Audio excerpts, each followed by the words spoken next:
Hello friends, once again very warm welcome in my YouTube channel देशवा learning point. तो दोस्तों आज हम डू डज डिड के बारे में पढ़ेंगे कि डू डज डिड इनका प्रयोग हेल्पिंग वर्ब की तरह भी किया जाता है और इनका प्रयोग वर्ब के रूप में भी किया जाता है। तो कब इनको हेल्पिंग वर्ब मानना है, कब इनको वर्ब मानना है, ये जानेंगे आज हम। तो सबसे पहले है डू का प्रयोग। तो डू एक वर्ब है, डू का मतलब होता है करना।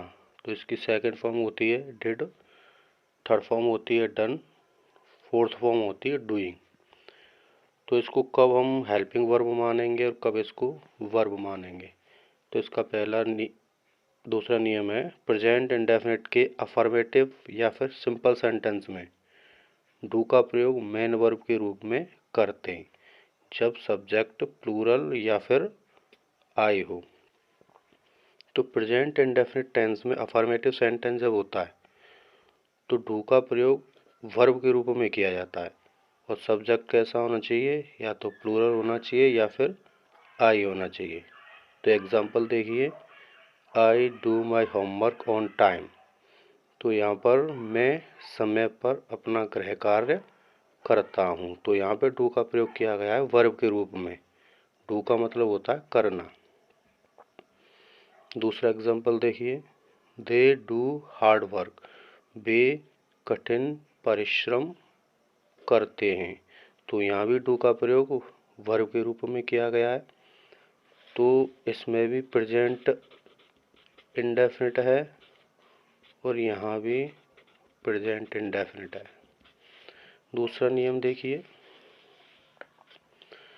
प्रेजेंट इंडेफिनिट में नेगेटिव और इंटरोगेटिव सेंटेंस में प्लूरल सब्जेक्ट या फिर आई के साथ डू का प्रयोग हेल्पिंग वर्ब के रूप में करते हैं। यहाँ पर डू का प्रयोग बताया जा रहा है हेल्पिंग वर्ब के रूप में, और कौन से टेंस में, प्रेजेंट इंडेफिनिट। लेकिन सेंटेंस कैसा होता है, नेगेटिव या फिर इंटेरोगेटिव। तो इंटेरोगेटिव और नेगेटिव सेंटेंसेस में प्रेजेंट इंडेफिनिट में हेल्पिंग वर्ब मान के चलते हैं किसको, हम डू को। तो यहाँ देखिए, students do not sit silently. विद्यार्थी चुपचाप नहीं बैठते हैं। तो यहाँ पर देखिए सेंटेंस नेगेटिव है और इसमें डू का प्रयोग किया गया है और डू के साथ यहाँ पर वर्ब ऑलरेडी आई हुई है। तो नेगेटिव सेंटेंस है, वर्ब इसमें दी गई है, डू का प्रयोग किया गया है। तो यहाँ पर डू का प्रयोग हेल्पिंग वर्ब के रूप में किया गया है।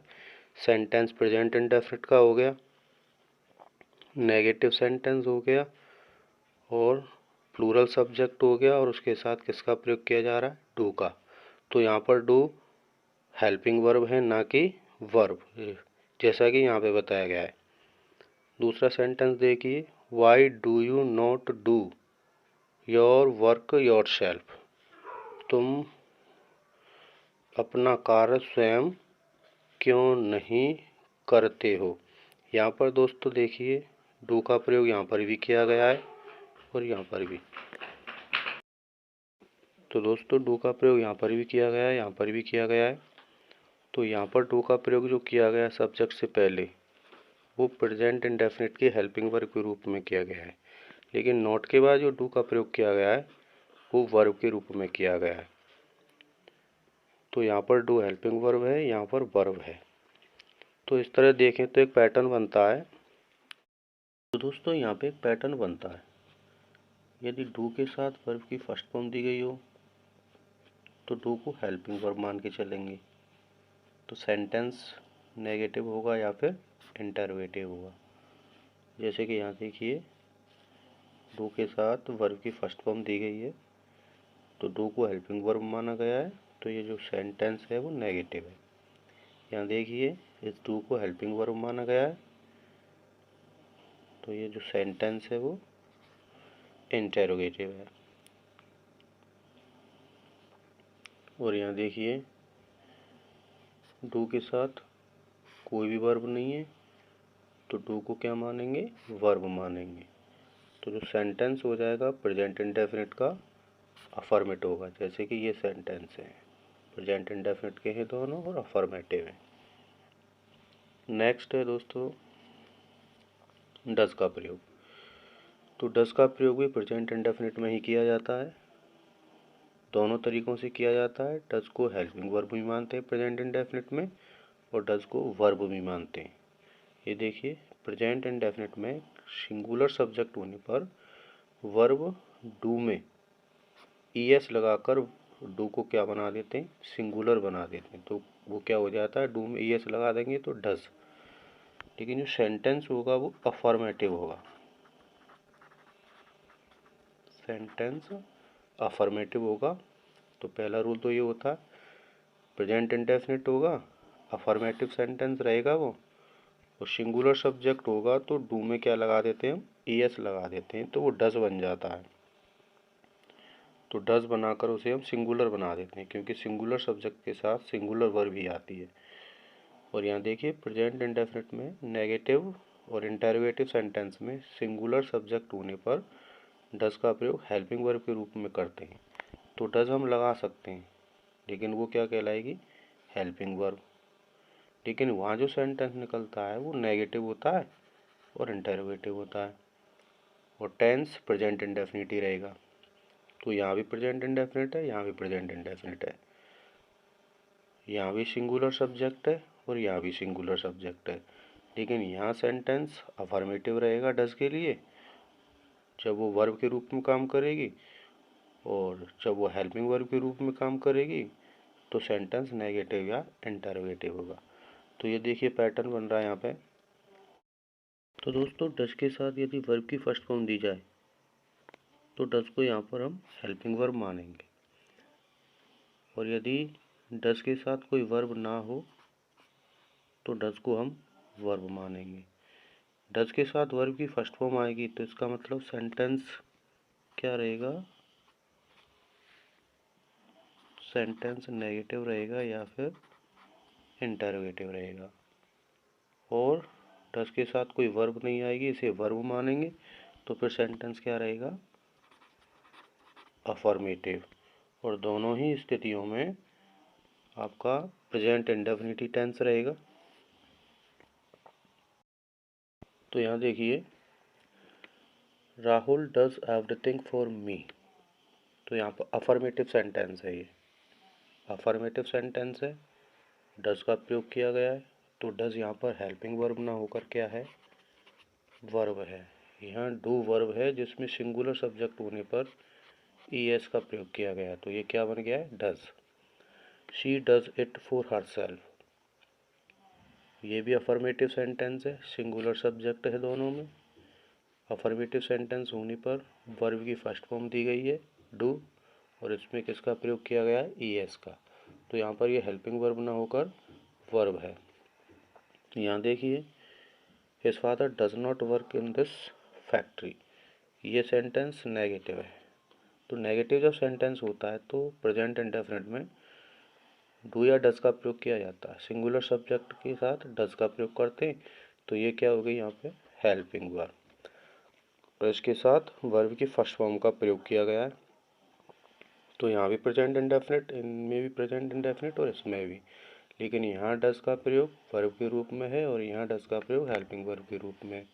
तो यहाँ देखिए, does he reads novel daily, तो यहाँ भी डज का प्रयोग किया गया है, लेकिन सेंटेंस इंटरोगेटिव है और डज का प्रयोग किया गया है, और यहाँ पर वर्ब की फर्स्ट फॉर्म दी गई है ऑलरेडी।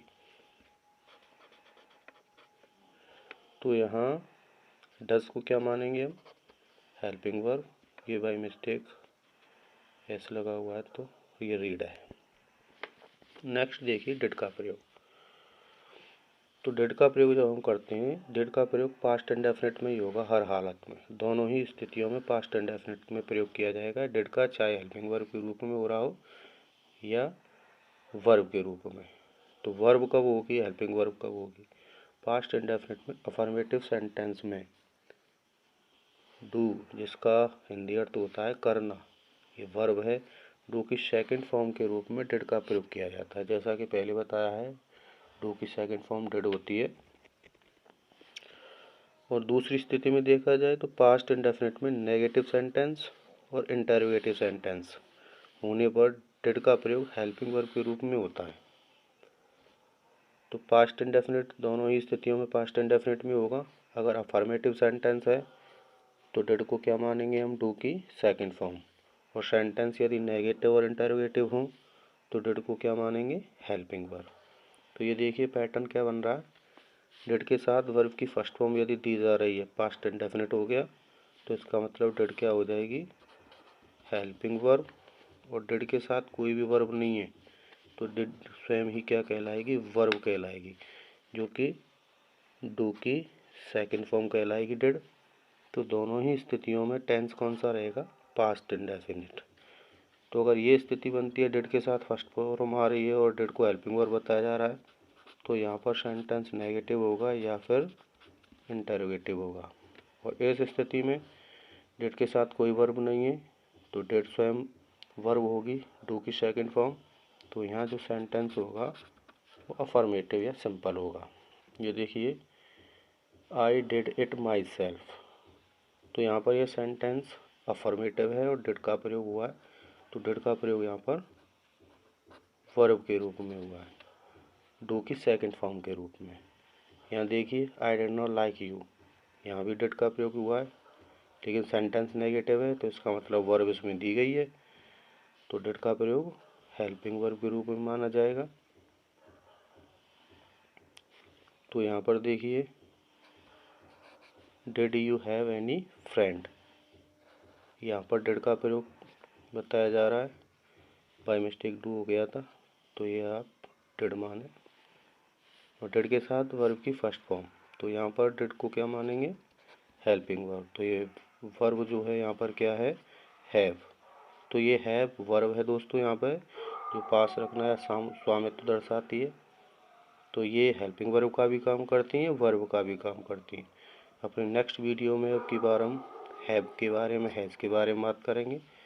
तो फिलहाल डिड यहाँ पर हेल्पिंग वर्ब है और हैव यहाँ पर वर्ब है। तो जो भी कुछ पढ़ा है उसके लिए थोड़ा प्रैक्टिस कर लेते हैं। ये देखिए, he did not help me, तो यहाँ पे जो डिड है वो क्या मानी जाएगी, नेगेटिव सेंटेंस, वर्ब साथ में है, तो डिड को हम क्या मानेंगे, helping verb. Tense past indefinite, she did her work herself, तो यहाँ डिड को क्या मानेंगे हम, पास्ट इंडेफिनिट ही है, सिंपल सेंटेंस है, तो डिड को यहाँ पर क्या मानेंगे हम, वर्ब। जैसा कि बताया गया है कि डू की सेकंड फॉर्म के रूप में अफर्मेटिव सेंटेंस में डिड का प्रयोग करते हैं। यहाँ देखिए, I do not play well, negative sentence है, वर्ब इसमें दी गई है, डू का प्रयोग किया जा रहा है, तो डू क्या मानी जाएगी यहाँ पे, हेल्पिंग वर्ब।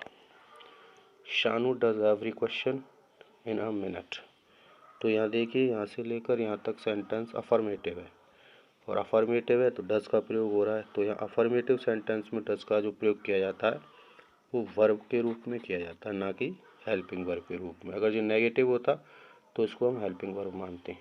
तो ये प्रेजेंट इंडेफिनिट का सिंपल सेंटेंस है, अफर्मेटिव सेंटेंस है जिसमें डज का प्रयोग वर्ब के रूप में किया गया है। Rubika will do this project, यहाँ पर डू का प्रयोग वर्ब के रूप में है क्योंकि फ्यूचर इंडेफिनिट की हेल्पिंग वर्ब यहाँ पर विल दी गई है। नेक्स्ट देखिए, इसमें करेक्ट फॉर्म बनने को कहा गया है, my brother always blank space do every possible efforts, तो यहाँ पर डू का प्रयोग करना है, या तो हम स्वयं डू लगाएंगे या फिर डज लगाएंगे या फिर इसमें हम डिड लगाएंगे। अगर परफेक्ट हुआ तो डन लगाएंगे।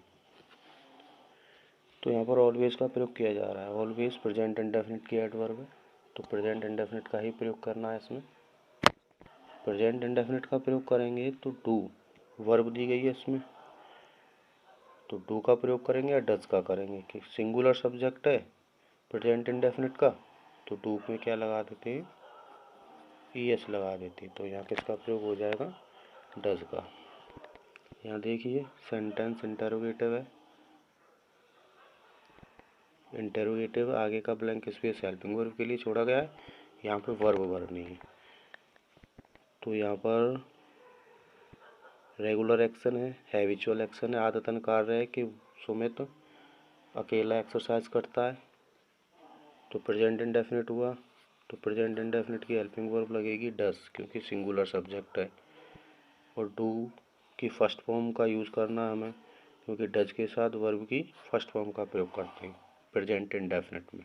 तो डू वर्ब दी गई है, इसकी फर्स्ट फॉर्म डू होती है, तो यहाँ पर डू का प्रयोग करेंगे।